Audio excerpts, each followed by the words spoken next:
Hello and welcome to the Gaelic Football Show here on Off the Ball. Shane Stapleton here in the company of Jason Byrne from the Sun newspaper. Jason, how are you doing? Good, Shane. How are you? Good to have you here. You were at Croke Park at the weekend. Mayo beating Kerry in the Division 1 final. Of course, before that, Donegal beat Meath in the Division 2 final.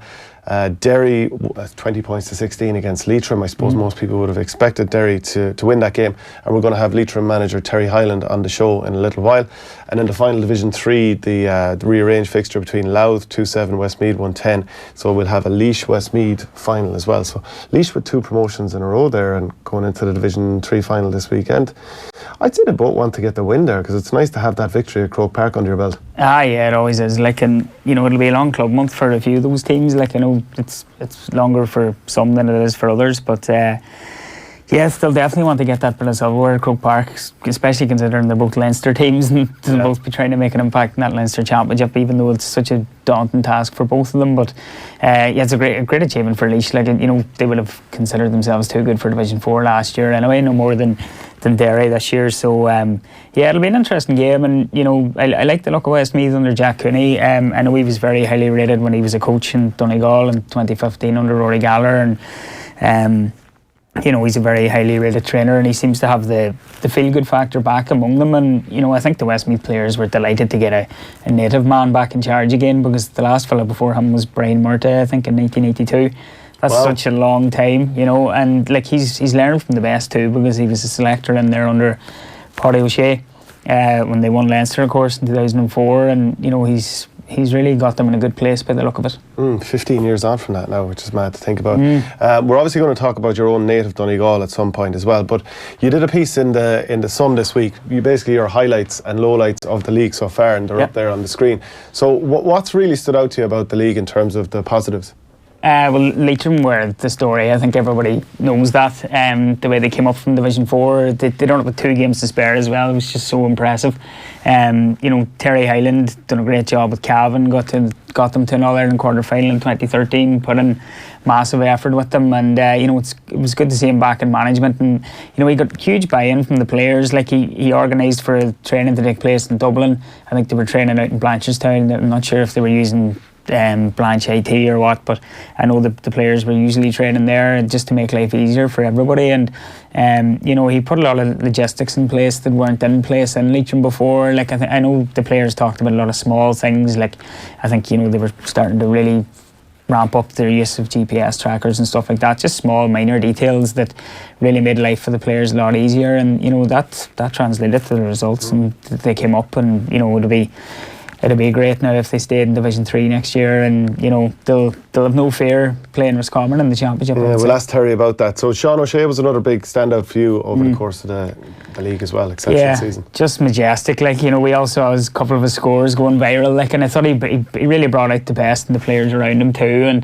And Dara Moynihan really impressed me. I was down in Tralee the night they played Dublin, and those two really just caused Dublin so many problems. And I think he scored 150. It says in the piece there, top scorer by a country mile, and he was just exceptional, and he really, really looks a player. And the scary thing is he's only 20 years of age, so big things to come from him. What was the next thing on your list? I can't think of what the next is. We'll have to put that image up again. We haven't caught Dublin heading down. Oh yeah, that was one of the misses of the league. A lot of people will think of it as a positive, but Dublin were obviously just off the plane from a very well earned team holiday. They obviously hadn't got many training sessions done. They hadn't a lot of hard work done. They were probably doing a lot of hard work in between the games. But the fact that they lost 3 times, I don't think anybody would have predicted that. First round against Monaghan, fair enough. Maybe they weren't ready, but the nature of the defeat against Tyrone, I think, was the one that really put the alarm bells out on a lot of people. I think Rory O'Carroll will be back in for the summer by the look of it. I think so, yeah. My colleague Gordon Manning had a story in the paper yesterday that Paul Clark's already been out to watch him play for his club, so I'd be very surprised if he's not back in and they try and shore things up. But Cork in crisis and Cork in crisis, that was very. I don't think anybody wanted to see Cork slip down to Division 3, but just 2 victories wasn't good enough. I was in a prediction competition actually, and I backed them to beat Armagh the last day, but it's just tragic to see them down there. it's hard to put your finger on why it's happened. I'm sure a lot of Cork people will tell you that they were playing defensive football a lot of the way through it to try and just provide damage limitation. And that's not what you'd expect from a Cork team. Do they have the players though? Oh, I think they do in certain areas of the park, but like there's obviously something going wrong at underage level, and they've fallen so far behind the buy-in in terms of where hurling is at in the county at the minute. Like their hurlers will definitely be looking for an All-Ireland this year. So, there's always talk about the amount of clubs they have, but there's obviously something going wrong to produce talent to get them through and get them into the red jersey. And maybe the final one then we'll look at Sligo, because they've lost 7 games from 7, minus 48 scoring difference. Really, really poor. Yeah, they were the only team that didn't get a single point on the board through all 4 divisions, like rock bottom of Division 3. Paul Taylor's taken over. I know he was highly rated from what he done with the under-20s and the under-21s there, and I don't know what's going on there. Like Adrian Martin's still going, as far as I know. He's well into his mid-30s. Like they're probably still very reliant on him up front to do a lot of the scoring. I know he's got a very young and experienced team, and you have to mention as well that it didn't help that Markovich Park's been closed for the whole league campaign. I think they have a lot of essential works going on there in the pitch and stuff, and I know they're hoping to have it back open for the championship, but that was no doubt a factor too. But like, again, numbers, emigration, everything else, players heading away. It's not just Sligo that's a big problem for her, but it's really affected them in this league campaign for sure. We're going to deep dive into the Mayo against Kerry game now in a second, but first of all, a lot of people probably wouldn't know this, but you grew up with and are good friends with the Ireland soccer captain Seamus Coleman. Yeah. Can you tell us, like, from what age have you known him, and how close friends are you? Since we were about, there he is there, yeah. That was after winning one of his many county medals with Killybegs. What age would he have been there? I'd say that's under 16s, just going by the kit and the gear. I've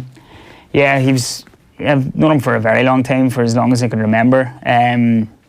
Great character, great laugh to be around, great fun to be around. That looks like a county final against Glenties there, I would say. Such a Gaelic footballer as well, massive loss for the club. Like, I remember doing a sit-down piece with Jim McGuinness after his book came out, and we were talking about Killybegs, and he mentioned Seamus, and he said, if things had gone differently, Seamus would have had an All-Ireland medal with me in 2012, and he was probably right, but he's such a driven guy, he always was. Like, I remember covering a League of Ireland game for the Star in 2008. It was Shamrock Rovers against Sligo Rovers, and Shamie was injured. And he was sitting down maybe a couple of rows in front of the press box, and every so often he'd wave up at me, like, and maybe shout something stupid, like, and we were just having a laugh. And then I think it was maybe 2 years later, I was at my first game in Goodison, and he was playing against Man City, and they beat a Man City team with Aguero on the field, and Mancini was managing them, and there he was just starring for an Everton team and getting stuck in, and fans were loving him, like, and it was, it's an incredible story given how late it was when he went over there. I think he was 20 when he signed. It's hard to believe he's been there for 10 years, and he's turned into an Irish international captain. We're very proud of him. Yeah, he's a great man. Were you in the same class all the way up? No, he's 2 years younger than me, so Seamus is 30 now. He would have been junior cert when I was leaving cert, but when I tried to play Gaelic football at minor, he'd have been starting on the team, like, even though he was still underage for the under-16s. I'd have been looking on from the bench. Yeah. I wouldn't have been good enough to start, but he would have played like wing back in our minor team, and he was always just superb. Great ball carrier, great ball winner, great execution, great aggression going for the ball. He always emptied the tank. He always gave you 100%, and like, just such, the biggest thing I can say about Shamie now is that he hasn't changed a bit, and anyone in Killybegs will tell you that. He just hasn't changed a bit. Nothing that he's been through since he left the town has had one effect on who he is or changed who he is, and that's really testament to him. And is the sort of thing, like, you remain in contact, because I often see on your social media that you'd have a picture with him after an Ireland game, and do you report on some of those games for the Sun as well? Yeah, well, I do a bit of quotes reaction, just giving the lads a dig out. After games when it's a tight deadline and it's it's well after 10 o'clock and players are coming out after their showers and whatnot, I would give the lads. You can't say no to you if you ask Shamie for it's normally all group things anyway, but he would always stop for a chat anyway, and we'd have a quick catch up, and he'd be on his way again. But it's every time he pulls on an Ireland jersey now, it's still a great feeling to see him out there doing it, like, because, you know, he waited his time to get that Ireland call up, and he was very harshly left out of the squad for Euro 2012. You know, a lot of people thought he should have been there when he wasn't, but he bided his time. He didn't throw the toys out of the pram, and he's gone on to become the player and the captain that he is now, and he's got over 50 caps, and hopefully he can get many more. And he's bounced back from a very serious injury when a lot of people questioned him, and even recently still questioned his form and whatnot. But, you know, I think he's recaptured that again, and you know, he'll still be a big player for Ireland and Everton for a long time to come, because he does the right things off the pitch as well. Yeah, we'll move on in a second. But were you at the Viva the day he got that broken leg against Wales? I was. Yeah, it was a horrible moment. I knew straight away something bad was after happening, and word filtered up not long afterwards that it was a broken leg, and it was just such a gut wrenching feeling for everybody. Like, never mind people that knew him, but like, his attitude the whole way through that injury just didn't really surprise me either. Just determined to get back and stayed so positive, and you know, I'm sure he had his ups and downs through the whole thing, but he just stayed going. His mental strength as well got him through that, I would say. Will we get him back in a Donegal jersey someday? Don't know about that. If he got back in a Killybegs jersey for a championship or two, I'd be happy enough. We haven't won a county title since '96, so he could definitely come back and do a job. Well, maybe if you tug out, he might tug out as well beside you. No, I think that would convince him not to tug out. Right, let's move on to the league final. So Mayo won by 3-11 to 2-10. James Horan said afterwards they could have won by 10 to 12 points. Do you think is he overstating it there, or do you think that's fair enough? It's probably fair enough. Yeah, it was a bit of a 2-point hammering, wasn't it? Yeah. Like when you see that Kieran Tracy goal at the end, like, you thought that was it, and then Kerry came back and you were thinking, God, are they going to throw this away again? Is this going to really happen to Mayo again? But they just closed it out and they got the result. Like, the goals were just so vital. That Jeremy O'Connor goal was such a big game changer as well, and they'd have been kicking themselves with the goals they conceded in the first half too. But like, the midfield pair in Aidan O'Shea and Matthew Ryan just really, really took control. Like, I think the amount of turnovers they had, I don't know what the stats were, but like, Jack Barry was doing Trojan work for Kerry, but like, he seemed to be doing it all on his own, because the Kerry Jeremy O'Connor seemed to kind of just be really, really stifled, and you know, they didn't win many ball, and they were just kind of chasing shadows for a lot of the game, and that was the real James Horan Mayo that we saw back in Croke Park last Sunday. Just that aggression to win the ball, and that excitement going forward, and that bit of flair. It was just, it brought, I think, everybody right back to when he was taking them to All Ireland finals in 2012 and 2013. It's crucial they won a national final, first time since 2001, wasn't it? Yeah, massive. Like, and I think they'd lost 10 finals maybe in Croke Park in total. Yeah.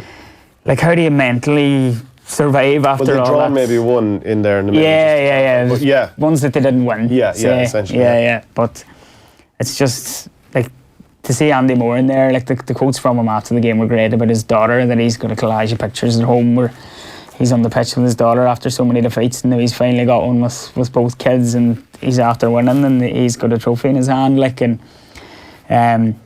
like Colin Boyle there as well in the defence. Like, I thought he had a great game, just great aggression, going for the ball and never gave in. And Keith Higgins as well. I think Keith's 35 now. Like, how are all these boys still going? You know, and that mix of youth that they're after getting in, and Horan has really brought those young lads on so quickly. It's amazing, because midway through the league, a couple of games had gone by, and the younger players, no more so than the team itself, I was starting to think, is this happening at all? Because they tried a few guys out against Dublin, didn't work out. Tried a few more younger guys out against Galway, didn't work out. But just in this final, everything came together, and Diarmuid O'Connor, I mean, we all saw what he did in Newbridge last year, like, gave a performance that you'd be tired watching. He was just absolutely incredible. And again, look, and he of course gets our Goat of the Week award for his performance there. There he is, lifting the National League title. Fantastic performance for him. Do you think he's put himself, and I mean, of course this is contingent on Mayo having a really good season, has he put himself in the frame where people are noticing to the level that he could be putting himself into the Player of the Year conversation? Yeah, absolutely. If you know, if we were in the middle of the summer now and this was the form he was producing, you'd have to say yes, 100%. His work off the ball is just so Trojan, as you said. You'd be just tired watching him. You know, if, like, there's so many players of his ability that don't give you that amount of work off the ball, and he just empties the tank. He's just such an honest player as well. You know, his points from long range as well, incredible stuff. Exceptional, He came up with the goal as well. I just want to talk about the impact of the subs. You mentioned Andy Moore and you mentioned Kieran Tracy, but we've got a couple of images coming up here that just show the way that they got that goal towards the end. You can see though it was quite unfortunate for Kerry, who were chasing the game at that stage and were only a score behind. But a ball is fed into Andy Moore, and he, of course, on the turn gives it into Kieran Tracy, a lovely kick pass in. But Graham O'Sullivan pulls up with or I think possibly a calf injury at that point, and you can see all of a sudden he's 10-15 yards off him. Just fantastic to have that impact from subs, because we'll come to the Kerry players in a while and talk about them. But it's so vital to have that impact off the bench, especially when we've talked about Mayo barely having a 15. Yeah. In the past. Yeah, like I remember, before the 2017 All-Ireland, the entire commentary in the lead up to that game was that Mayo did not have the bench, and everyone was comparing it to 20 lads that would probably feature for Dublin compared to the 20 lads that could possibly feature for Mayo, and it was all about the bench. And they still... So it proved. Yeah. So it did prove, and they came so close to winning that game as well. But they seem to have that now, and you think about it, you have Tom Parsons to come back in, you have Seamie O'Shea to come back in, and you have Killian O'Connor to come back in as well. You know, what does James Horan do with his midfield when those lads are all fit again? You know, Killian just gives you that coolness from frees, he doesn't miss them. How far away is he now, do you know? I think he's quite close, from what I gather from the Mayo camp.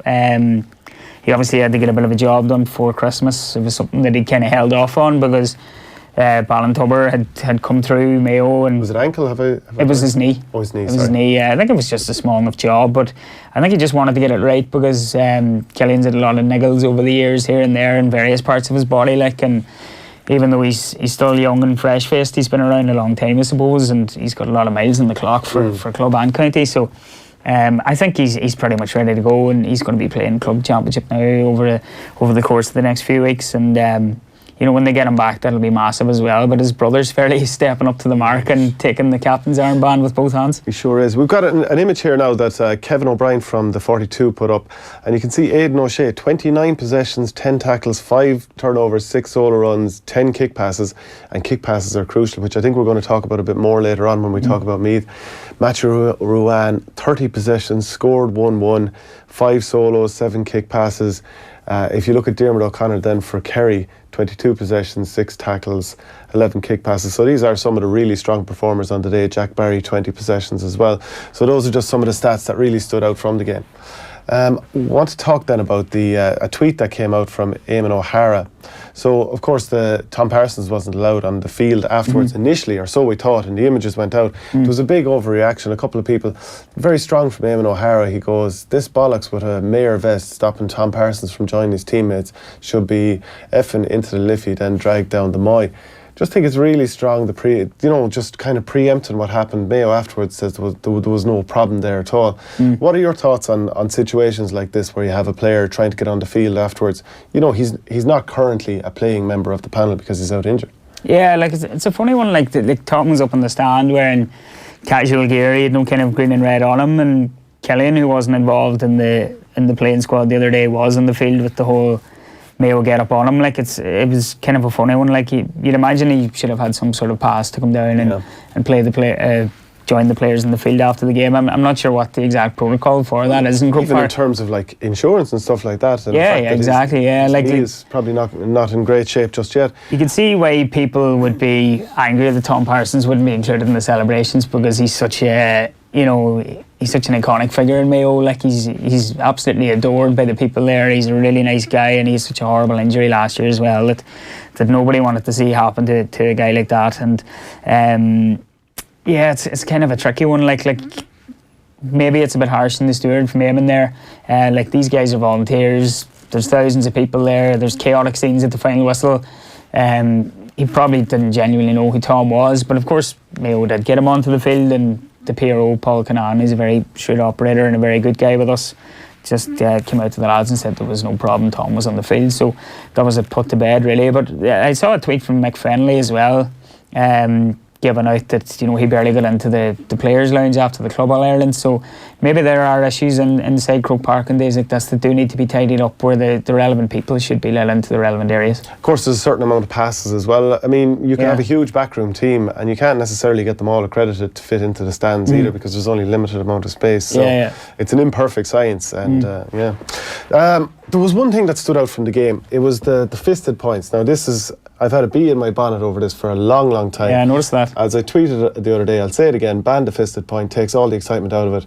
Kieran Tracy comes up at the end, one-on-one with the keeper, slots it home, and if he had to fist that over the bar, Kerry would have been 2 points behind. Instead, they have no time to get back and get 4 points. So it just shows that... number one, you can end the game with it. You can get yourself 3 points, which is a huge psychological boost in the game, never mind the scoring boost as well. And it's not it's called the sensible option as well, to pop it over the bar. My problem is not with a player deciding he's going to pop it over the bar. It's the fact that the rule is there in the first place to allow him to do this, because it just sucks the excitement out of the game. Yeah, well, it all comes down to the player too. I think the quotes from Andy Moore and Keith Higgins, they were both asked about Kieran's goal after the game, and Keith Higgins used the word balls, that he just had the balls to stick it in the net, and Andy Moore used the word youth, I think. Just that he had that confidence and carefree attitude to just say, I'm going to bury this in the bottom corner, would you take the safe option if you were going through like that? I'd like to think I would go for it. I would probably miss or get done for off the ground or something like that. But, you would like to think that you would go for it. But in Croke Park on a day like that, when the clock's ticking, it's, you could make a completely different decision. I'll hold my hands up a little bit and say that I took the sensible option in a county semi-final in 2017. So I was on full forward and I intercepted someone, and I was running through on goal, and it was actually a still that a few of my teammates and friends, they did a screenshot, a still at one point where there's actually nobody standing in the goals. But I'm only controlling the ball at that point, and by the time I get in, he's there. We're 5 points up, and I decide, number one, I could actually make a fool of myself here and miss. But I said, if I throw it over the bar, there's no way they're going to get 2 goals. Now, it's a split-second kind of decision. So I took what was the sensible option in that situation there. But I can understand that if they're 5 points up or 3 or 4 points up, but this was to bury the game, and he was there to end the game. But I think actually ended up to be the winning of the game as well, the way Kerry came back. But if you look at it, right, 30 years ago or so, you could hand pass the ball into the net in hurling. And you could hand pass the score. And I think at this stage, when you look back at All Ireland goal videos and you look at that, it just looks laughable. And I think someday the powers that be in the GA will get rid of the hand pass score. And I don't particularly like the palmed goal. I prefer if it was a closed fist, but I think it's too hard for a referee to interpret when it's a closed fist, when it's a palm. But my big point is, I think someday we'll look back on the fisted point in Gaelic football and go, that was hilarious, that was so silly. The same way in camogie in a few years' time, the idea that you can't hit someone shoulder to shoulder, that you can't do that. The fact you can drop the hurley in camogie as well, which I think looks bad as well. I think in years to come, we'll laugh at these things, that they were ever existed in the first place.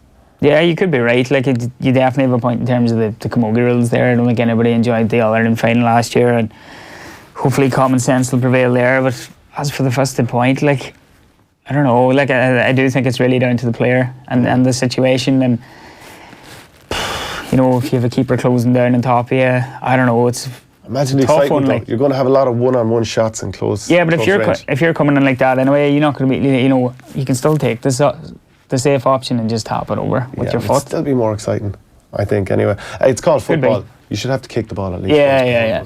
Okay, so we're going to talk to Terry Hyland, but first of all, we had Nathan Murphy of Off the Ball in here, and we had a quick little discussion about fandom. Yeah. Leader of the Mayo's Gobles, I think Nathan Murphy has joined us to tell us that Mayo's fans, they're the best fans in the world. Why? Well, I didn't just barge in here demanding to announce this. You were the one who first proposed this, we should suggest. You were saying it out there in the office. You were asking, was there anybody else? You put forward the Kilkenny hurling supporters. You felt that we're always a very hardcore bunch, which I thought was generous, very generous from a Tipperary man. Wexford hurling fans, 60,000 at the Leinster final in 2017. No, it wasn't all them, but it was hugely supported. Dublin footballers, core base of 35,000 who travel everywhere with them. Of course, even when they only get 20,000 somewhere, there's still 35,000 of them there in spirit. Do you agree that, as a Donegal man, a neighbour, a rival, do you agree that Mayo have the best fans in the world? They're definitely up there. I remember going into Tuam Stadium at the start of the year for the FBD final, and I remember the lads for the semi-final telling me that they had to open the gates at stupid o'clock for throwing because 6,000 or 7,000 of you had landed and wanted to get in and get that spot. I should obviously hold my hand up and say I'm the worst Mayo fan in the world, considering I wasn't even at the game on Sunday. And why weren't you there? You were in that. I was working. This is the problem with the league. It all happens so quickly. Can't get out of work then when they get to the league final. It's a disaster. So, look, as a serious point though, they are excellent fans, and when we were talking about it, we kind of got along to the idea that when they all meet up for a game in Dublin, it's almost like just a pilgrimage for Mayo people, and you talk about your Mayo-ness. It's become that. It has become that. Now, there is historical evidence of there always been this ridiculously motivated Mayo support. You think back to 1989, losing the All-Ireland final. I think the first time I ever saw an airplane was when the team flew home to Knock Airport after losing the 1989 All-Ireland final. And I like in my head at the time, there was about 50,000 people waiting at Knock Airport. There were certainly thousands upon thousands at Knock Airport waiting to greet the team after losing the final in 89. And really since then it's just grown and grown, particularly I think over the last decade, because there's so many Mayo people who've had to immigrate to Dublin, probably as much as anywhere else, or even to Galway. It is the one place now all Mayo people come together. Like there's a very social strong... Going to mass, basically, you catch up with everyone. Hugely. It is the one... you don't need to travel down home anymore because... Well, generally until last year, there's 4 or 5 occasions every summer where the Mayo people congregate in Dublin. And I think the stats probably back it up. The amount of Mayo season ticket holders is completely sold out. Massive waiting list, you simply cannot get on it. And the attendances for the league games, like that more than anything, it's easy to turn up, as I do on the big days of Croke Park. Yeah. It's the sheer amount of people who travel up to Donegal, to Ballybuffet, who plan their weekends down in Kerry, Cork, no matter where it is. For a huge, huge proportion of Mayo people, their entire calendar is based around what the football team, and I know that's replicated to a lesser extent in a lot of counties. It's just grown legs dramatically, I think, over the past, 8-9 years since James Horn first came in and invoked some sort of spirit and pride in Mayo people. I would say, weirdly, Mayo are probably amongst the proudest people of their county right now, which growing up I never really remember. You go to games the same as any fans would, but there's just something distinct now about being from Mayo. Now, I know what you're going to throw back at me. No. You instantly have a talking point. If you say to anybody from anywhere in the world that knows Ireland, where you're from, Mayo, you know the first thing they're going to bring up. Yeah, the family, obviously. But we've all been there together. We've all shed the tears together. The shared journey that you're all on together, the ultimate holy grail quest. There's just a knowing nod, I think. And also there's a huge pride, I think, actually, in the players are such a good representation of Mayo people. They're the best of us. Do you think that's more so than other counties? I think we've been in a position where we've got to know them so well over 8-9 years. Like, it's still that core group. You know, Andy Moore is just Andy. You go down to Mayo, you know, he's at that level. You mentioned Andy, Ado. They don't need their surnames at this stage, an awful lot of these guys. They're just absolutely legendary figures within the county. And because they've suffered so much heartbreak, I think there's a lot of empathy there for what they've gone through and the resilience they've shown to come back again and again. And I get that it's easy to slag off Mayo and we don't make things easy for ourselves at times and we sort of put ourselves out there to be batted down again and again. But, you know, this nonsensical reaction to winning the league of, they're going to lose the run of themselves. Can they over-celebrate it? Like, what, Andy Moore played, 175 games for Mayo before he won a national title? I'd love to see him go and celebrate it. Go do whatever you want for the next week. Nobody deserves it more. Nobody deserves to go and actually enjoy their success. And it's this weird thing in Gaelic games that we're trying to stop people enjoying the one thing you play the game for, which is to win a title. Okay, it's not an All-Ireland. Everybody knows that. You don't need to ram it down their throats. They've just won the league. Enjoy it, celebrate it. Doesn't mean that you're going to get beaten in the first round of the championship. And then people want to see you lose now because they're like, oh, geez, we'll never hear the end of it from these Mayo fans. Oh, well, I always said that. I don't want Mayo to win one All-Ireland. I want them to win a couple so that people, you know, it flips the other way. See, now that's the sort of tone that'll make people want to hate you. There was a huge sense of all that togetherness and everything in Croke Park last Sunday. Like, I know you were there, Shane. Like, when the final whistle went, the scenes, the Cusack stand was like just a sea of green and red, and then the green and red of Mayo came on, and just the shots, up close shots of all the supporters and the players up on the big screen. It was like, he just had to sit there and take it all in and go, you know, this is incredible. But that thought was at the back of your head, thinking, imagine if this actually happens in September. And I think a lot of Mayo people were kind of thinking that themselves, and that's why you saw such emotion and such celebration and like the noise in there when the third goal went in, and you know, when they knew they had it, and just the picture then of Jeremy O'Connor going up and lifting the trophy. Like it was a really nice scene to be there. Like it was incredible. It was, you know, you just had to sit there and take it all in, really. It's probably the consistency, I think, as well, of Mayo's success. The people over the last 8 years have been able to plan their summers. And you know, I mentioned I had to work last Sunday because you only get a week's notice or whatever before a league final. You do find yourself from July on going, all right, quarterfinal that weekend, semi-final that weekend, everyone's going to be up. Probably have to head out that Saturday night. You don't want to work the next day. Whereas, like, that was the sense of disbelief in Newbridge last July was, what do we do now? What do we do now? And there's very few counties that get that, certainly in Gaelic football, who know that they're going to have this consistent run. And it is that pilgrimage to Dublin. I think it's one of the main reasons I didn't want to go to Limerick. It's like, well, no, we have a pattern, we have a routine. And we know it, and we're sticking to it. So, in a word, Mayo, best fans in GA? Absolutely. Okay. You're not disagreeing. He's not disagreeing. I think Donegal fans are right up there as well. Obviously, it's a bit more difficult for them. Don't be patting on the head of talk. The Donegal Mayo final was one of the great days. It was like the Dublin the night before. I'm sure you were out as well, Nathan. I remember being in Harcourt Street and thinking, this is absolute bedlam. And it was great. Roddy Boland's in minds, and it was carnage. Yeah, it was indeed too. We'll talk about what happened in those pubs another day, lads. All right, cheers for coming in, Nathan. Yeah, that was Nathan, all right. We're going to talk about Kerry in a little while, but first of all, we have on the line Leitrim manager Terry Hyland. Terry, how are you doing? Very good, Shane, you? Not too bad, not too bad. Just to go straight to your Division 4 league final against Derry the other day, you started out like a house on fire, lost by 20 points to 16. Do you reckon that it was a case of like you put so much into the first 20, 25 minutes or so that eventually it just caught up with you? Yeah, well, we probably put a lot of effort into it. We were going very well in that 25 minutes, but unfortunately we just weren't keeping the scoreboard ticking over, and that's where our downfall really come. I think that that was the main statistic of the game was, unfortunately, we kicked too many wides in the first half. Yeah, you had 8 wides to 0, I think, early on in the game. Yeah, well, that's it. And, you know, we do talk about statistics in the GA now, but to me, the scoreboard is the big statistic. You don't keep that one right, it doesn't matter about the rest of them. Yeah, and as well, like Derry are obviously, you know, like a county that have much bigger pick than Leitrim as well. They've won 8 games from 8 in Division 4. A lot of people would suggest they shouldn't be down there in the first place. Like it wasn't as if you were coming up against a traditional sort of Division 4 type team that have been down there for years and years. Well, that's true. Look, in my days of Calvin, I would have come across Derry on a few occasions.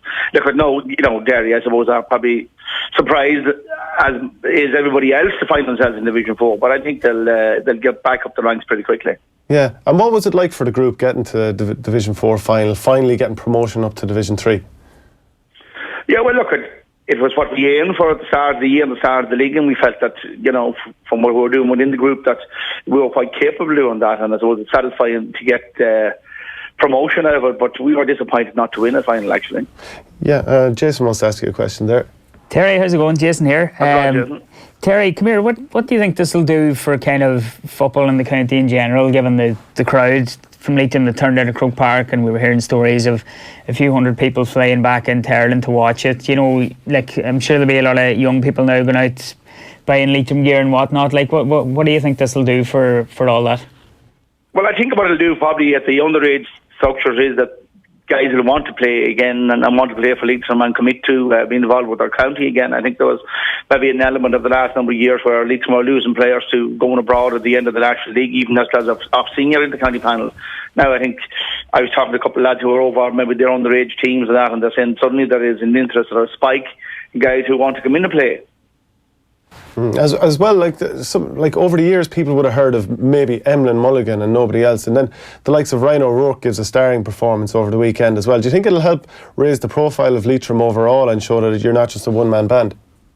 Yeah, well, look, every county has more than one player, so they wouldn't call it a 15-man or 20-man game. Yeah. It was all down to 1 or 2 guys. To be fair, you can have within those groups, you're always going to have people who are better than the other. But without the group, those star players can't perform. And I think sometimes it's a little bit unfair sometimes to single out people as being the better players, and of course it's the obvious thing to do because that's what you see and that's what is promoted. But I think, if a team goes down one player, they usually lose the game. So, in the end of the day, I think it's all about the group. And when you look at the season coming ahead, and Emlyn would have spoken about this in the past, that for Leitrim in the Connacht Championship, you're talking about a Division 1 team in Roscommon first of all, then the likelihood of Mayo, who are going to play against New York, another Division 1 team, and then most people would expect Galway to come through the other side as well. So you would have to, as a Division 4 team, beat 3 Division 1 teams probably to win the Connacht Championship. In many ways, you often hear that teams in the lower divisions, that the league is their championship. Is that how you look at it?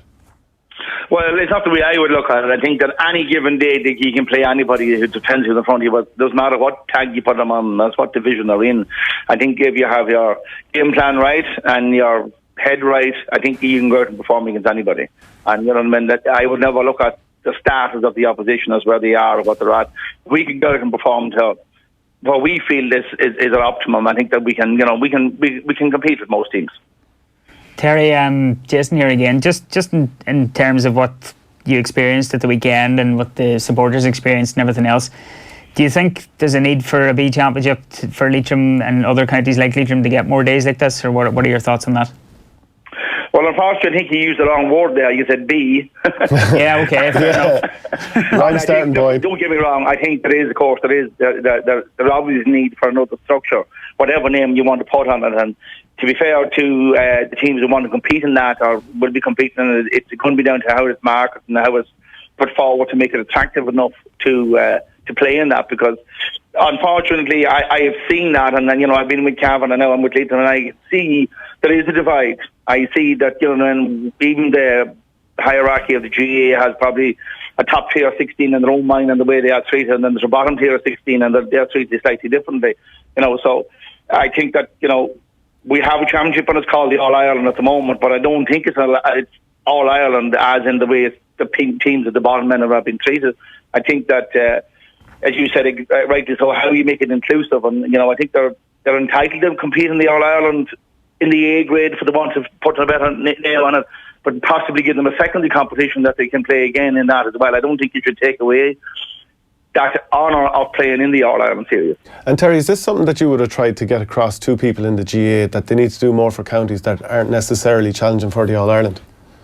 Well, yes. Well, look at again, when I got involved with Leitrim, and people said to me, "Well, why did you pick Leitrim? Or why?" After getting involved with the team that got into a Division 1, and I said, "Well, look at what are we doing to help the Leitrim to this wall of the teams at the bottom? How is the structures to improve them?" Because in the end of the day, okay, Leitrim may have a small pick and it's a small populated county, but I think that, small can be good if it's looked after properly and maybe a little bit more resources put into it.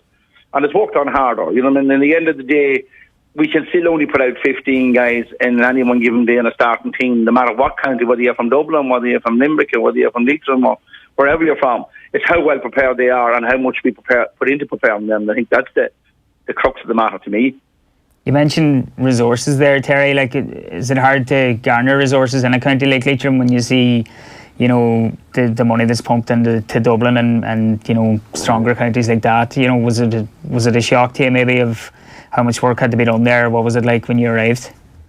Well, to be fair, Leitrim are actually probably ahead of some counties in that have the Centre of Excellence in Annaduff, which, where it may not be just a finished product as yet. They're pushing very hard and that to be finished next year. And, they have a platform to come to and a stage to perform on by having their own Centre of Excellence, which maybe a lot of other counties don't have. Of course, you see a lot of money being pumped into the Dublins and Kerrys, and you look at the whole inside the Kenny to this world and all like that. And it has an effect in that it brings more people in, but I suppose it's how you actually use that resource. Sometimes you can have a lot of money at your disposal, but maybe not necessarily getting the end product right. And I think Dublin would have utilised their funds very, very good.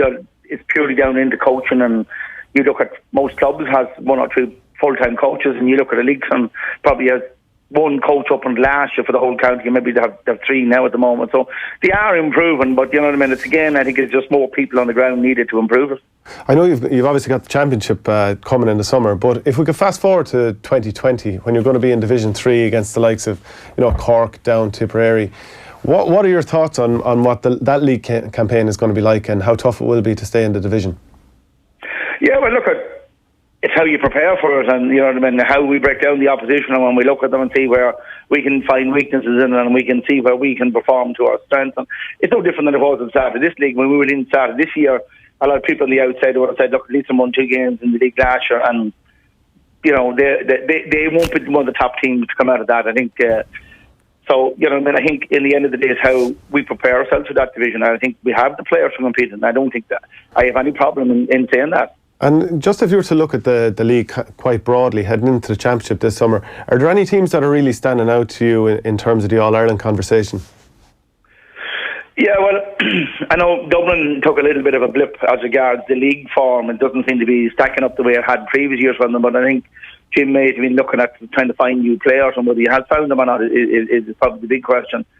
Kerry obviously are performing well. I still think it could be a year too soon for Kerry, and we obviously have Mayo in the background, but then would it be the opposite? There could be a year too many for them. I don't know.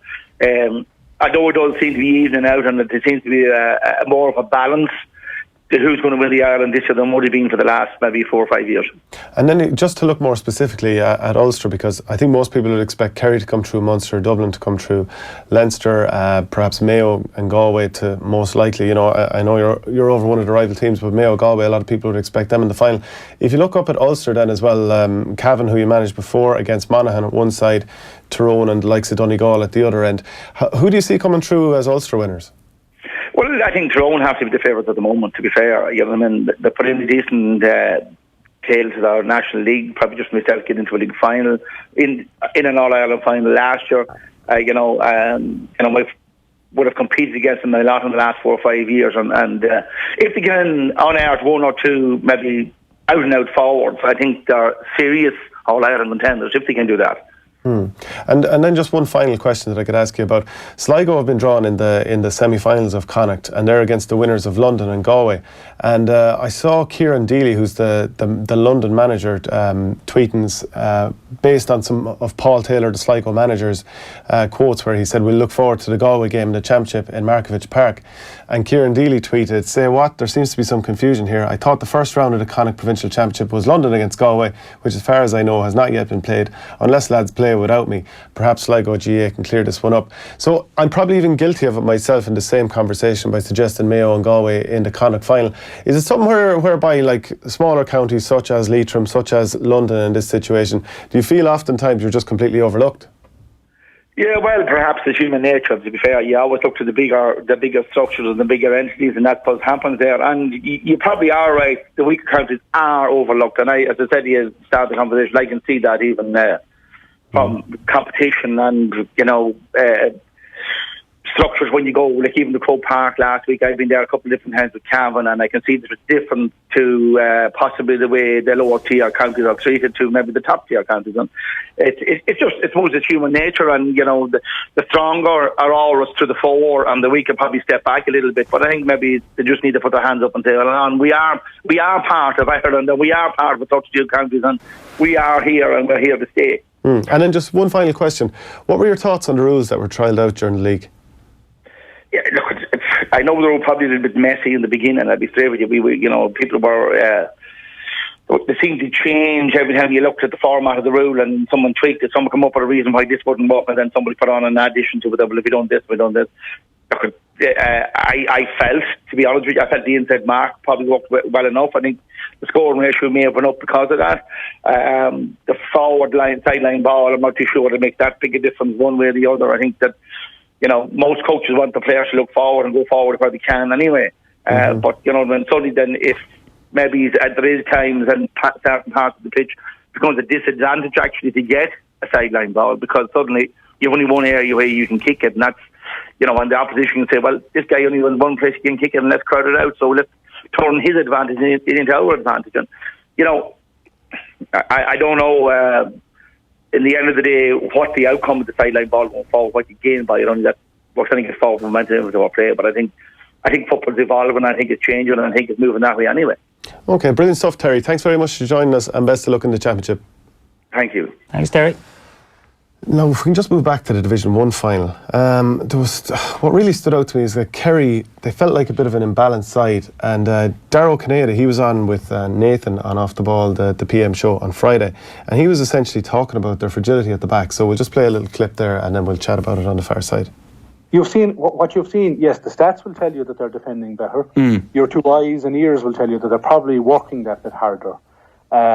It has been a hallmark of Peter Keane's 3 years in minor grade, for example, and Tommy Griffin would have put an awful lot of work in defensively as well, is that they did perfect the art of swarming in twos and threes and stripping possession quite legitimately, and they were very, very good at that at minor level. Not so much with the same players. A lot of those lads have still have yet to come through, but they are certainly more energised for some reason or other. I always think back to the Kerry Monaghan game in Clonus last year, where David Clifford had the late equaliser.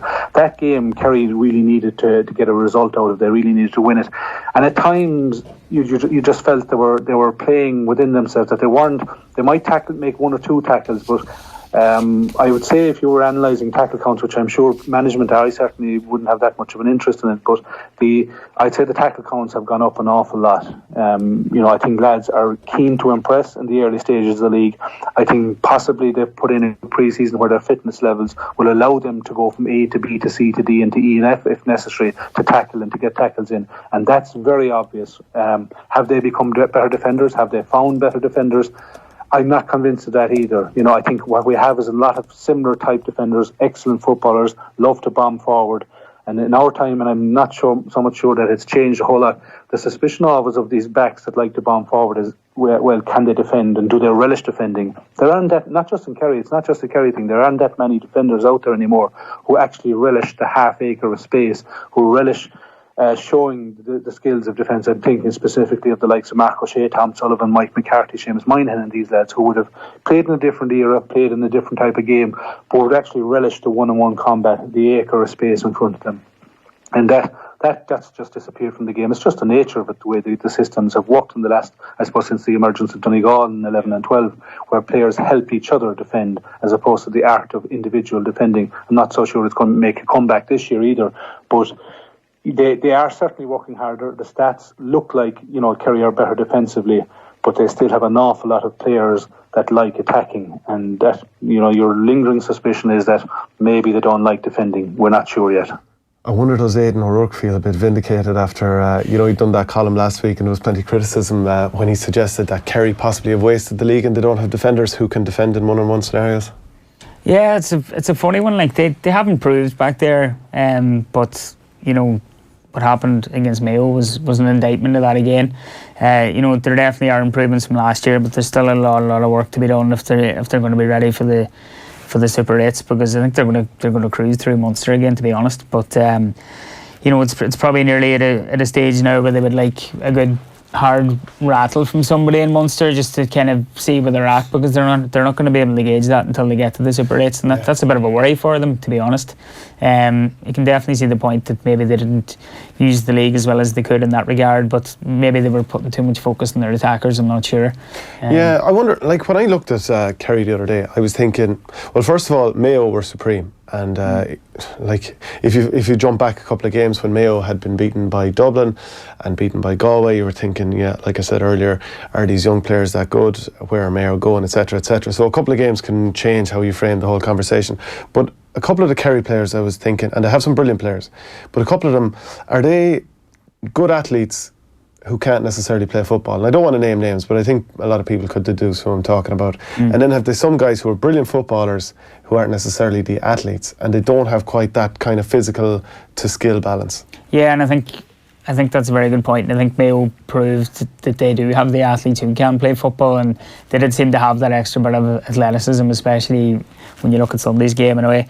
In terms of Kerry, the Donny Buckley's gone in there. You'd imagine he probably realised he had a significant amount of work in his lap to get done. Oh, he's all about the tackle. Everyone says he is Mr. Tackling. And the advanced tackle as well, and getting the forwards to turn over balls. So you'd imagine that's still bedding through, and he's still working very hard to get them to get them to buy into what he wants and what he's asking of them. And he's probably tinkered with a lot of things during the league as well, a lot of different things and different little tactics and drills with the players. So it's probably all still bedding in for them in that regard, to be honest. But I can't imagine that the Donny Buckley factor will come out for all to see at some stage during the summer. Because they started so well. I think they won the first 5 games in a row, and hype was building. They've got all these young players who are unbelievable. The hype will build going through Munster again, you would imagine, because Cork and Tip have just been relegated to Division 3. You'd imagine maybe Clare will give them a good game along the line. It's hard to say. But they're going to, you'd imagine, walk through Munster. So they're going to get into their Super 8 group, who will be against the Ulster winner, which, if you were to go along form guides, you're going to guess is Tyrone. Then they're going to have the loser of the Connacht final against the round 4 qualifier, which again is possibly going to be Mayo or Galway. So that looks a tough group. And then the loser of the Leinster final, who, look, I'm just going to guess maybe a Meath versus a round 4 qualifier, who could be someone like Donegal. So all of a sudden you've got an absolute nightmare group, and the hype will be huge after walking through Munster. Yeah, exactly. And a lot of those boys won't be used to, bar going to Clonus last year, they won't be used to going on the road for a big dog-eat-dog championship game. And we all know what happened in Clonus. They just about got out of jail from that bit of magic from Kieran Donaghy and David Clifford. So, yeah, it's an interesting one. I can't wait to see what actually happens with them, because they just intrigue me so much at the minute. Like, I got a good look at them in the league. I got to see them 3 times. It was down at the game in Tralee against Dublin, and then it was at their game in Tuam against Galway. And like that game against Galway and Tuam, they were very, very lucky to get out that day. Like, it was just a masterclass from Tommy Walsh, and then he didn't have the game that everyone thought he would in the league final against Mayo. So, there's so many different permutations and questions around them at the minute. I can't wait to see where they actually end up and how much they actually challenge, because they're just an intriguing prospect. But I can definitely see a Sam Maguire in them in the next 2 or 3 years. James O'Donoghue was Footballer of the Year in 2014 when last they won the All-Ireland. He destroyed us, thanks for reminding me. Yeah, he came on, he took Neil McGee off for a run around the wing, and he was actually, like, he'd had a superb season. Then he was praised for a selfless performance whereby he distracted the Donegal full-back and brought him out from the game. But he came on at half-time. At different times he was on Paddy Durkin and Keith Higgins, from the way I saw it. He won one fairly generous free off Paddy Durkin. I didn't necessarily agree with that.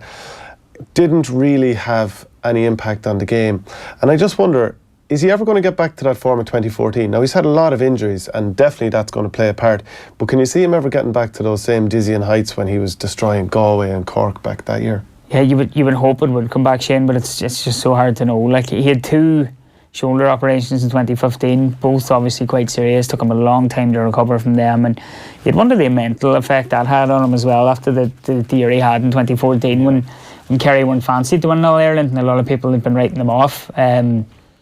It's so hard to know, and I think the injuries this year have been kind of groin and calf problems, and yourself, if a groin problem starts to fester, it can be very, very hard to get rid of it. So maybe that's been at him too, and I'm sure the mental effect of the last 3 or 4 years has taken its toll on him. But we all know there's a magnificent footballer in there, and we all hope and pray we can see him back to his best, because he's proved how gifted he is. We all know he can do it, so hopefully he can get back to full fitness and do it again. But the question marks are there, of course. So let's talk about Donegal. Your own Donegal against Meath, 117 to 115 win. Look, you can't go any further than talk about Michael Murphy giving an absolutely sensational performance yet again. Does any team depend on one player as much as Donegal depend on that man? No, we were asking this question before we came in. I think we said the Shane outside that maybe Monaghan and Conor McManus, but at the minute, if we were to lose Michael Murphy, we could be in a lot of trouble. Of course, we have so much talent throughout the team. Ryan McHugh, a few stalwarts there at the back, like Neil McGee, Paddy McGrath, Frank McGlynn came back the last day. Some good young lads coming through as well. But, Murphy is just the channel for everything, and he proved that in the second half against Meath on Saturday. He was just exceptional. The ball just stuck to him like glue. He was used exactly where he should be used. He was in just off the square. I think the best midfield combination at the minute is Jason McGee, along with my own clubmate Hugh McFadden, who does a lot of the donkey work for the team and always puts in a massive shift. And but Murphy inside was just, it was a joy to watch. Meath caused us so many problems in the first half. It was 1-6 to a point, and I wanted to ask you about Brendan McCole being taken off after 13 minutes. There was a tweet from Carl O'Kane, my former colleague in the Daily Star, and he goes, that's very harsh on the full-back. Whole team haven't started, maybe a switch, no cover compared to Meath, 13 minutes. So yeah, I have to say I thought it was incredibly harsh. Maybe they could have tried putting a bit more cover in front of him, because I think there was cover in front of Neil McGee when he came on, and obviously that made him look fantastic, and he is a very good player, so I'm not detracting from him. Even maybe swap McCall's position, but to take off a young full-back who's been there during the league, you're trying to find players, is that not going to ruin a lad's confidence? Yeah, it was very harsh on him, but like it shows how ruthless the Donegal management team maybe are at the minute, given that. But is it self-defeating in the long run? Because you're kind of, you want to look ruthless, but are you actually kind of possibly spoiling one of your own players? You could be. Like it depends on the character that Brent McCall is. I don't know the guy from Adam. I know he's relatively new in the panel.